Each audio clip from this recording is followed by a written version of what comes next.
Excellent. Well, I'll bring tonight's Water and Sewer Commission meeting to an open, December 13th, 2022. Is there anyone here for public forum?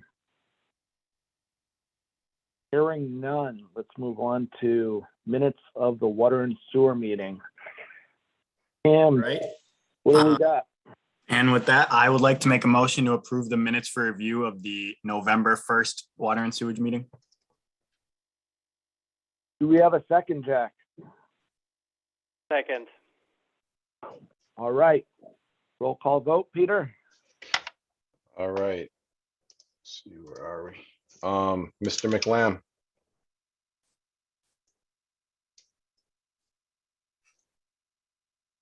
Mr. Ridlack, Aye. Mr. Coleman, Aye. and Mr. Jennings. Aye. All right. Do we have any warrants before us this evening, Cam? We sure do. I'd like to make a motion to approve the warrants for review and signature totaling $7,732.73. Do we have a second, Jack? Second. All right. Any questions, errors, omissions? All right. Roll call vote, Peter. Mr. McLam, Mr. Ridlack, Aye. Mr. Coleman, Aye. and Mr. Jennings. Aye. Great. All right. Moving on to scheduled appointments. 6:35. Vinny. Yes, I'm What do you here. got Hello, for us? everyone. We're going to be covering Welcome. 2 monthly operating reports tonight. I'll try to keep them brief for you. Starting out, we're covering September 2022. For the month of September, the plant was fully staffed by myself, Dylan Moriarty, and Grant Krisiak. For health and safety, we completed Veolia's monthly inspection on September 7th. We did some training on the portable hawk flow meters. And Grant also passed his grade 1 municipal wastewater license. And we did a lot of training for that. Compliance for the month, we had 1 exceedance, and that was with the monthly average ammonia. We reported 2.9 milligrams per liter, and our limit is 1.42, so we were about double. And the reason for that is ammonia is a little harder to remove as it gets cold. We get a lot of ammonia into the plant, so seasonal changes didn't help. The operations and maintenance activities for the month, we drained and cleaned the plant water tank. There was over 2 feet of sludge in the bottom of the tank, and it's not the first time we've cleaned it. It's just kind of how it's set up. It's going to catch all the sludge. We also replaced the blower for EQ tank number 1. It's been out of service for a little while. That system, we can use one blower for both sides of the tank, or we can run individual blowers. So it wasn't a big drag having it down. We can just reconfigure the valves. Let's see, what else we have going on? EQ tank 3, we pulled out pump B. It wasn't pumping like we thought it should. We checked it for rags, there were none. We did the oil change while it was out. We started dosing hypo into the plant water to help with the bacteria problems we were having over the summer. So we just moved where we were injecting the hypo. We were putting it into Comag, and then we moved it to plant water to be a little safer. We tried moving the flash mixer pH probe. We thought it might have been short cycling, so we moved it further to where the flash mixer discharges into Comag. And we ran it there for about a week, and it didn't make a big difference, so we put it back where it originally was located. And during the cleaning activities of the Comag train, we discovered that the polymer was backfeeding into the offline train, and it was doing it through the carry water. So we cut out all of the old carry water system and we redesigned it. There's a little picture here. There used to be just one of those little clear cylinders. That's called a rotometer. That lets us know how much carry water we're using. And the new system has 2 rotometers. It's split evenly to each train. There's ball checks, so the flow can't come backwards. It's a lot better. It worked 100% improvement the first day we set it up. The collection system activities. Slims came in and cleaned Headworks. He also cleaned Old Worcester Road Pump Station, North Sturbridge Road Pump Station. We sampled 2 times during the month at the MGAs, on the 12th and again on the 19th. And we set a portable flow meter up in manhole at the Vine Street Pump Station.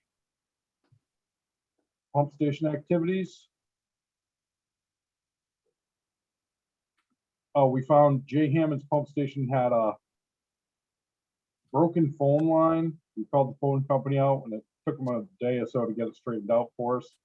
But what would happen is we'd get an alarm there, but it would never call out.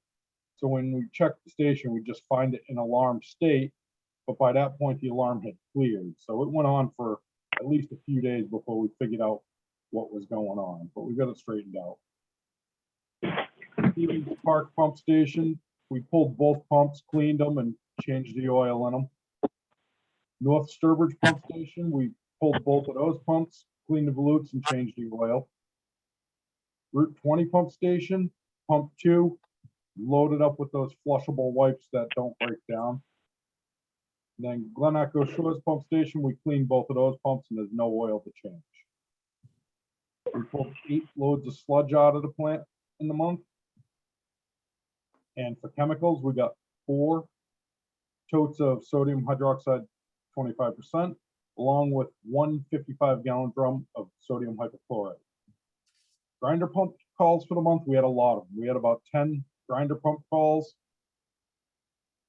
They were a mixed bag of what we got. The worst being 59 North Sturbridge. We found out there was bad wiring, so we called the electrician for that. And 131 Sunset, there's a bad fuse in the panel. We replaced it, tested it, it was okay. Everything else was just normal grease calls, high levels. We took care of them. That concludes September's monthly operating report. Any questions on that one? Hearing no questions, move right into October, Vinnie. Right in October, here we go. Monthly operating report for October 2022. The plant was staffed by myself, Dylan Moriarty, and Grant Krisiak. On October 3rd, we completed Veolia's monthly inspection report. Training was on anti-corruption. Compliance for the month of October, we had 1 exceedance again. It was again ammonia, really close to what we had the previous month. We reported a 2.66 milligram per liter, and the limit is 1.42. I believe that's a typo. Operations and maintenance activities. The trailer generator we have kept acting like it was running out of fuel, so we made a new fuel pickup for it, and it ran good after that. We had Slims come in and clean the grit channel for us. We removed the 3rd coagulant tank that used to be used for ferric, but when we switched to Packle a couple of years ago, we used it for Packle. And while we were cleaning the chemical room, we got rid of the last tote of Packle, which was pretty much sludge, and we drained that day tank into it. So we pulled the day tank out and got rid of the waste that was in it. Clarifying number 1, the drain in it plugged up. We couldn't RAS or WAS. So we started pumping that clarifier over to see if we could find the problem. We did some RBC maintenance. We replaced some belts and sheaves, and those are just typical wear items. And we ordered more so we can keep going on that project. Comag, sludge pump number 1. The plumbing leading into the pump started leaking, but it would only do it at certain times, so it was really hard to find where it was. We did find it, and we replaced all of that piping. So that's 2 of them that had the same leak. The 3rd one, we're just planning to replace it when we get the time.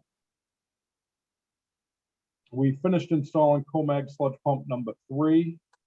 And we didn't put it online until this past week, but we'll mention that when we get to December's MOR. The headwork screening system jammed up. The rags were completely full in the auger. It took us probably a solid day to get that thing unplugged. It was a lot of work. But it's back up and running and it's pulling rags out like it should. LaFleur was at the plant to troubleshoot EQ pump 2 and 3 because neither one of them would work. They kept tripping the VFDs. And it was in November when we actually figured out why. We found there was some bad wiring, but we'll talk about that when we get to November and they came back.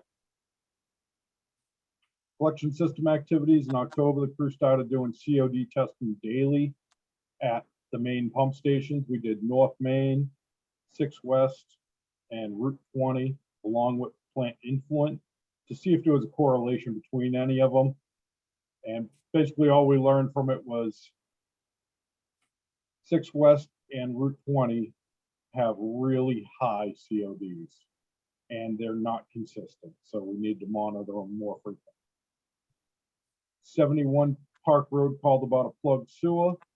We went out to inspect it. There's no grinder pump on site, so it's a gravity system, and we let them know they'd be on their own for contracting the drain cleanup. 73 Lakeview Drive. There was a sewer leak in the driveway. We went out, checked to see if it was our responsibility or theirs, and the decision was made it was on their property. It wasn't our responsibility. They hired Slim Sewer Service to make that repair. Pump station activities, weekly rounds are completed with every pump station's floats getting tested. We installed a new dialer at North Sturbridge Pump Station. We cleaned the pumps at Route 20 and 6 West. When I say cleaned them, we took them apart and removed those non-flushable wipes. We finished upgrading the lighting system at 6 West. They're 8-foot fluorescents. We upgraded them to the LEDs. Sludge for the month, we only took 4 loads out of the plant. We ordered a lot of chemicals in the month of October to just kind of bulk them up. It's cheaper if we can buy more in one shot. So we bought 6 totes of caustic. We bought 2 tons of magnetite, 3 skids of soda ash, and we bought 12 bags of polymer. And that'll carry us through for a few months. Grinder pump calls, we only had 1, and they had greasy floats. It was 208 Sunset. That concludes the MOR for October 2022. Any questions on that one? Well, hearing none. Thank you, Vinny, Thank you. as always. Yep. Peter, anything further for Vinny or? No, I'm good. All right, thank you, guys. All right, Thank you, thank Vinny. you, Vinny. All right, let's see, moving right on. Scheduled appointment. This is Beta. Yes, Bob Mackey's on the line. So following up with the water line, the new school loop that was installed by ExxonMobil, we are having a few areas of concern that we're working through with Kleinfelder, ExxonMobil, and DEP. Those issues are the H. Putnam Road extension that was installed. Fortunately, when we tried to activate that line that runs between Stafford Street and Route 20, it causes water quality issues at the J. Hammond water tank due to short circuiting. The second issue is at the Bay Path pump station that was installed by ExxonMobil and is owned by Bay Path. The water pressure at the suction side of the pump station routinely goes below 5 PSI, which causes the pump station to shut down if it's pumping at the same time. And water age at the Heritage School. With the pressure issues at the Bay Path pump station, we cannot operate the new loop in a directional flow, which we think would help solve this problem. So because of that, it's going in an open loop configuration around that newly installed water line, therefore causing a water age, water quality issue at the Heritage School. So unfortunately, the Southbridge Water, Whitewater have been running a blow off at that hydrant at a rate of 15 gallons per minute all summer, and it's still running today, just to keep a minimum residual, chlorine residual of 0.1 to 0.2. Typically, they like to see that up to 0.6 to 1.0. And another component to discuss is if we were to bring our larger Charlton tank, the 750,000 gallon tank on Route 20 online, could that help us address some of these issues? So we've been working through this with Kleinfelder, some ExxonMobil representatives, and Dewberry Engineering, who is the engineering company that the town of Southbridge used and has modeled the system before. They are now currently working for Kleinfelder. And any of the data that Kleinfelder has acquired or kind of collected, they're not necessarily sharing with us. So I talked with the chairman and asked Bob to give us a proposal on what it would look like for him to go ahead and do some work for the town of Charlton, so that as we start to kind of discuss these issues further with Kleinfelder, DEP, and ExxonMobil, we can have an engineer on our side to really back us up with what we're saying. So it's not just us looking like we're complaining about something that's not a real issue, because these are real issues.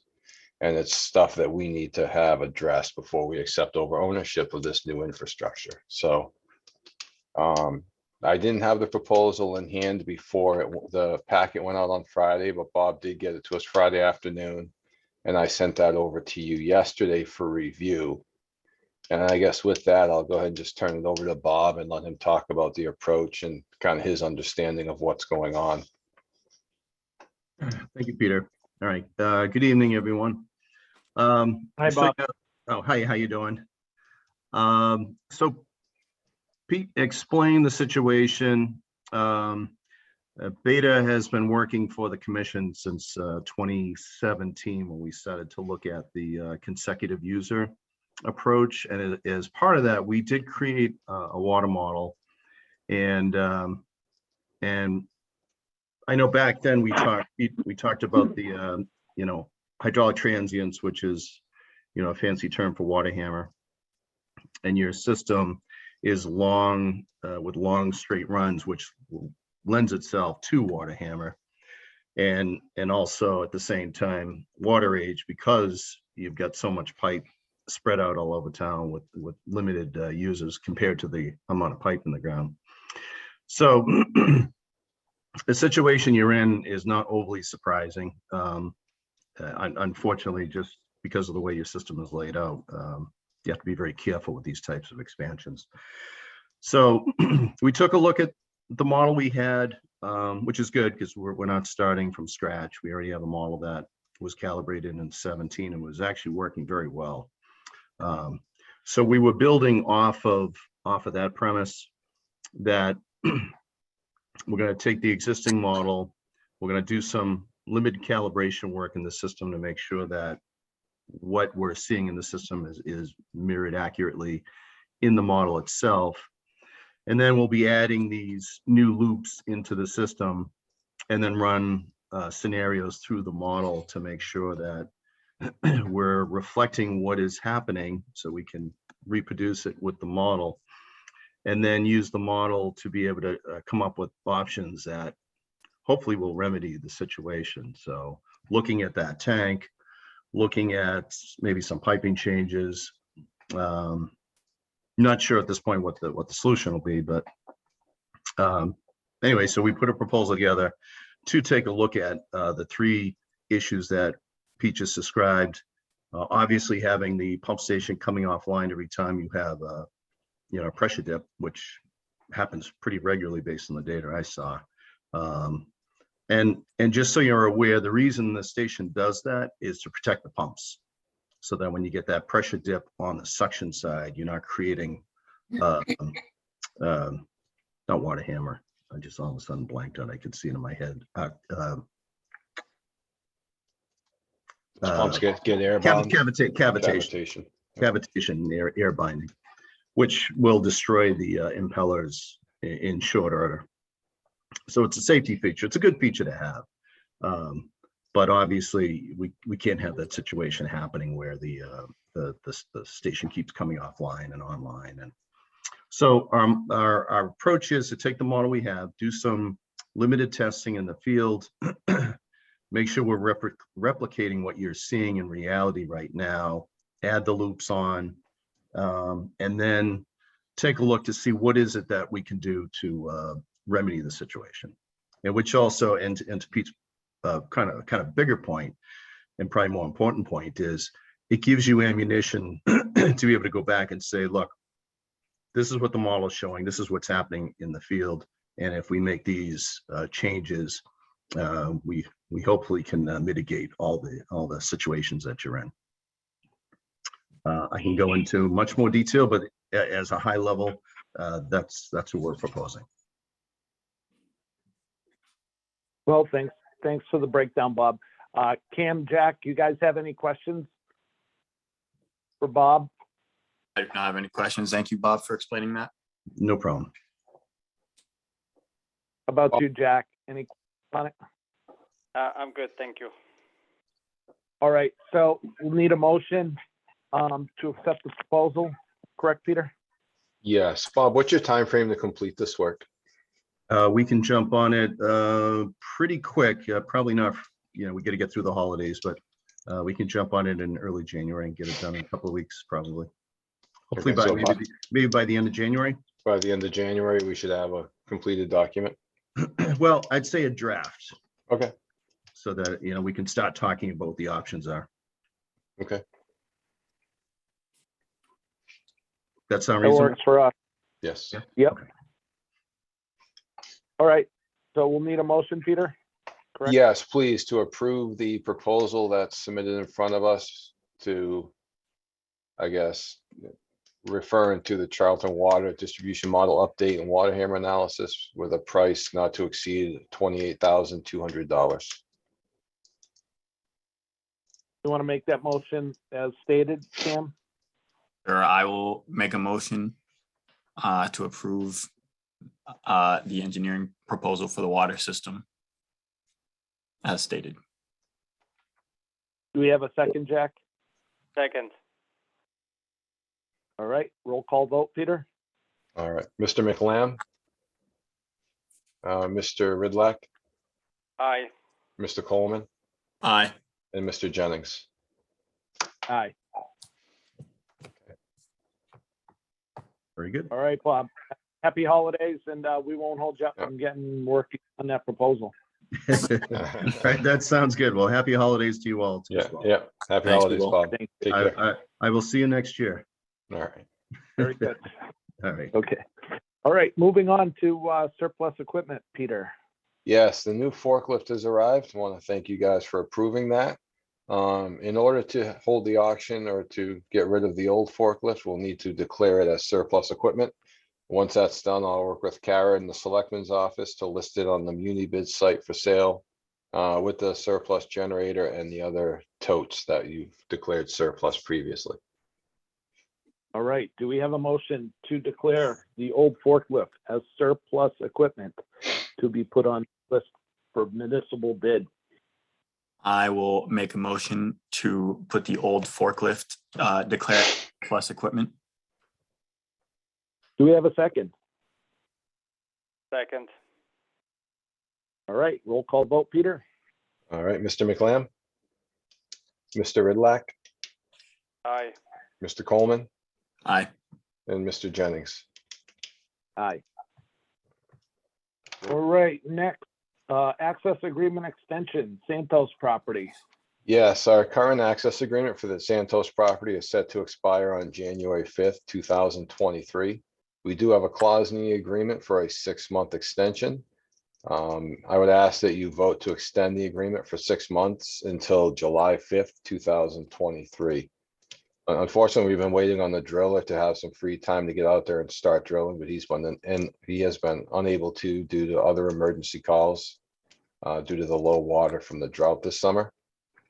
I have talked to John Santos and he is in favor of this 6-month extension, so he's been very cooperative with us. So, All right. So Peter, would you just need a motion for that? Yeah, I think just a motion to extend it for the 6 months per the agreement would be sufficient. All right, in that case, I'll make the motion to extend the agreement for 6 months until July. Do we have a Second. second? Very good. Roll call vote, Peter? Mr. McLam? Mr. Redlack? Aye. Mr. Coleman? Aye. And Mr. Jennings? Aye. All right, next, chapter 61A release, Brookfield Road. Yes, we have a request from the owners of a parcel on Brookfield Road, map block and lot 15-B-4 and 15-B-4.2. They're gonna remove approximately 8 acres of land on Brookfield Road from chapter 61A. As a part of this request, the Board of Selectmen has a right of first refusal to purchase the property on behalf of the town. And the Board of Selectmen asks the departments to make a recommendation on whether there's a need for them to exercise that right of first refusal. At this time, I don't see any necessary use for the property for our department. And I would ask that you vote to recommend that the Board of Selectmen do not exercise their right of first refusal on the property. All right, do we have a motion? I can make a motion to recommend that BOS does not exercise their right of first refusal on the property. Do we have a second? Second. All right, roll call vote, Peter? Mr. McLam? Mr. Redlack? Aye. Mr. Coleman? Aye. And Mr. Jennings? I will abstain. Okay. All right, next, training. What is Peter gonna get trained for? Leadership. Leadership, excellent. Leadership. I was speaking with the town administrator regarding additional training opportunities that might be beneficial for me in my position and future positions within the town. And he mentioned a leadership training program through ICMA that I should look into. ICMA is the International Council City County Management Association, Managers Association. So they offer a high performance leadership academy. It is how to think and act like a high performing leader. It's a 12-week course with 4 3-week, I guess, individual classes. And it's to help equip local government professionals with leadership skills and organizational development and change management, negotiation and collaboration, effective communication, and how to deliver increased value from a high performance management. So it is offered through ICMA, and they partner with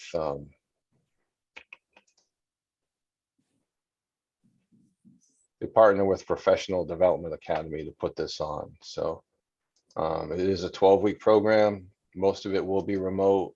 Some of it will have in-person and maybe some in-person discussions if possible. And should be able to get it done if you allow it. The We don't have cost, to fly for the in-person discussions. maybe it might be in Miami, but we'll talk about that after. No, I will not be flying anywhere for this training. The cost is, it's a little pricey. It's it's just under $1,995. So I think it's pretty admirable that you're going to take a class to improve your leadership. So I'd vote to approve it. All right, well, would you like to make a motion for that, Cam? Sure thing. I'll make a motion to approve this training course for Peter. Do we have a second? Second. All right, I guess we'll put it out to a vote. Roll call vote, Peter? Mr. McLam, Mr. Redlack, Aye. Mr. Coleman. Aye. And Mr. Jennings. Aye. Great, thank you. All right. We have a better leader in the works. Hopefully. Always improving, right? That's it. All right, next meeting. No, sorry, one more item. Oh, one. Who we got? We have Sewer grinder pumps. So we typically order replacement grinder pumps, full grinder pump systems and control panels. We usually on a smaller, say 5 or 10 piece order at a time through Franklin Electric, which is who we get our little giant components from. But with our control panels, they're intrinsically safe, which means there's a special portion there that drops the voltage down to low voltage to communicate with the floats in the grinder pump. That's what we have throughout the entire system. That's what we've been continuing to use so that we have low voltage communicating with the pumps instead of a high voltage wire buried in the ground. It is possible to switch those over to high voltage from the panel all the way out to the floats, but that I'm not sure we want to confuse that from system to system. So past practice has been to go ahead and keep it with that intrinsically safe panel. And talking with Franklin Electric, it's been maybe a little confusing at times in what we want to order, even though we order the same thing all the time. It's been a challenge for Sue to communicate that, and it's been a challenge to get them to, I guess, deliver what we're really asking for in those smaller quantities. So what we'd like to do is put in a fairly large order and get 4 full grinder pump systems to sit there and be ready. We currently have one in-house that's about to be picked up on Thursday to go to a property, so we don't have any. And because we use those intrinsically safe panels, they're not something that Franklin Electric routinely stocks, and they're citing supply chain issues and cost as to a burden for them to supply us with those. So rather than just doing a typical 2 full system order with 5 or 10 control panels and 5 or 10 replacement grinder pumps and other supplies, we talked to them about doing a 4 full grinder pump systems, 20 control panels, 20 pumps, and adequate float trees and other smaller items, parts that go with those grinder pumps. And it seemed like we would get better pricing because of the quantity for them to custom order those intrinsically safe panels. I didn't want to pull the trigger on that without your approval because that price is going to be upwards of $75,000 to $80,000 for that full order, which should be something that will last us, I'm gonna hopefully say at least a year, maybe longer. And the full grinder pump systems we get reimbursed from the owners who purchase those for their property. So those we get paid for, so those aren't really a net cost. What about the control panels and stuff like that, Peter, that you're ordering as well? The control panels are, like I said, the quantity of 20, I think makes it more affordable and makes it more appealing to Franklin Electric to custom order those in. We have looked at other grinder pump options. We've looked at FR Mahoney at E1s and talked through that with Vinny, as he's very familiar with those from being in Sturbridge. And he said the little giant pump in that system is a lot better of a pump with a lot less problems that he's seen in the past. So he really, because I asked him about just going away and switching to a different company. And other than the control panel, the system is, Vinny said the system's fairly good, or actually he said it is good. So it's really not worth switching. And then as far as don't we get reimbursed for those too? the control panel, not if it's something that gets damaged during construction or something like that, yes.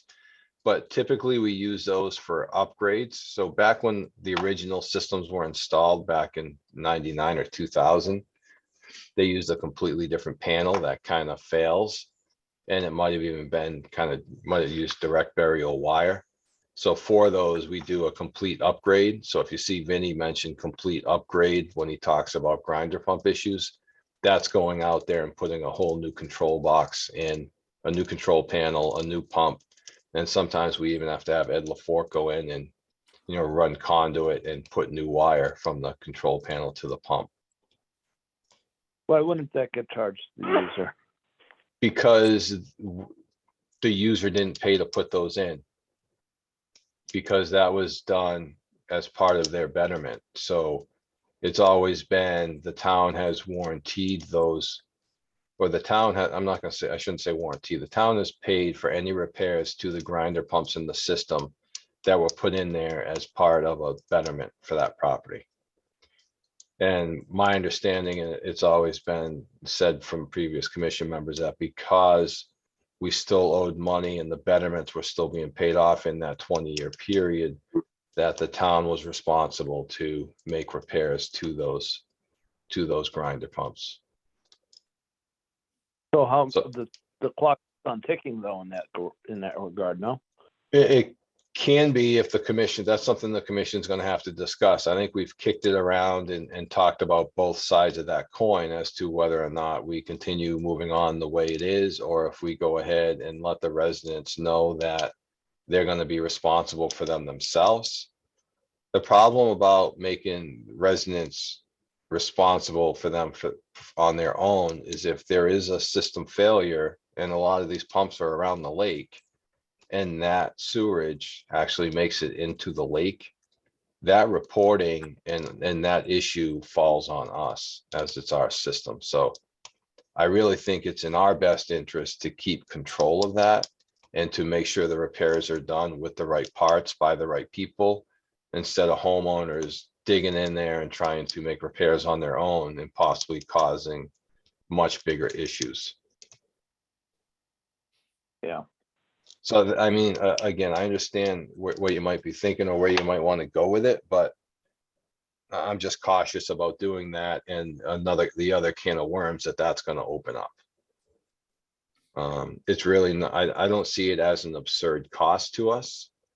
I think one of the things that we can do is we could identify the customers on grinder pumps, and the commission could vote possibly to install some type of, I guess, repair program or repair fee that, covers them a small amount per quarter, every quarter, and then they know that they're covered for whatever happens, and sooner or later, they're gonna get the benefit of it. I guess I Yeah, I would, mean, it's, how long do you continue to warranty something for somebody and knowing that, okay, well, I mean, we're gonna live with this forever. And as a town, we're gonna be paying for it forever, what's on private property. correct, it is, but again, it was also installed, I guess, by the town as part of the project for those properties. So, Well, I mean, that's subject for another. Yeah, another dis- I think so, But, but it's something that we need to prioritize so we can kind of figure that out sooner than later, so. Yep. We definitely need the parts on hand, and Yeah. we definitely need the grinder pumps on hand. The grinder pumps are a no-brainer. They get reimbursed 100% to the town. So that's not an issue. It's just inventory. And then the parts, again, like I say, if we don't have them, we can't fix it. And if that's what we need, then that's what we need, and that's what we have to buy. So again, I think ordering the larger quantities will get us some cost savings and will also, I guess, make it easier for us to get adequate inventory for a longer period of time instead of trying to reinvent the wheel every time we try and place an order with Franklin Electric for these parts. So Sure. I just didn't want to With- place this large of an order and have you guys see a $80,000 charge on a warrant and say, well, what would you do that for? No. I mean, is someone want to make a motion to be in favor of the parts for inventory and grinder Yeah. pumps? Sure thing. I can make a motion to approve ordering the parts for inventory. And grinder pumps? The grinder pumps for inventory. Do we have a second? Second. All right, roll call vote. All right, Mr. McLeod, Mr. Redlack, Aye. Mr. Coleman, Aye. and Mr. Jennings. Aye. All right. All right. Now, next meeting? Yes, we'll be in Any other new January. I have no old business or I have no other business unknown. Unless any members have any questions. The only Calendar. question that I did have, Peter, and I didn't ask Bob, was we have to purchase software to be able to interpret the report. No, I think that software is if we wanted to be able to review the model on our own computer. Gotcha. Okay, If, I don't believe it's for the report itself. I think it's just for us to be able to use the model. all right. I apologize for not asking Bob that Yeah, question. I no. just No worries. saw it here, so. What So are we Jan- working on? So we have either January- have Tuesday, January 3rd, which is 2 days after New Year's, if that's, or if that's an issue, we can bump it out to Tuesday, January 10th. That's why we really didn't put a date on here. We wanted to see what you guys were thinking. I'm Well, indifferent. let's do but the- It's fine. I'm sorry, Tuesday, Kim. 10th, just the way. Sorry, I just said that I have no preference. Okay. Russ, you think the 10th is better in case people head out for the new year? I do. Okay. Then we'll go ahead and make it January 10th. Very good. All right. All right. Thank you, Motion everyone. to adjourn. All right. Thanks, everyone. Have a good night. Well, we need a motion to adjourn, Kim. I will make the motion to adjourn. Do we have a second? Second.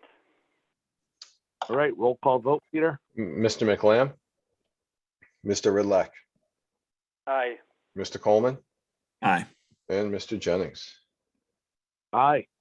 All right, thank you, everyone. Good night. Night. Have a happy holiday. Stay safe.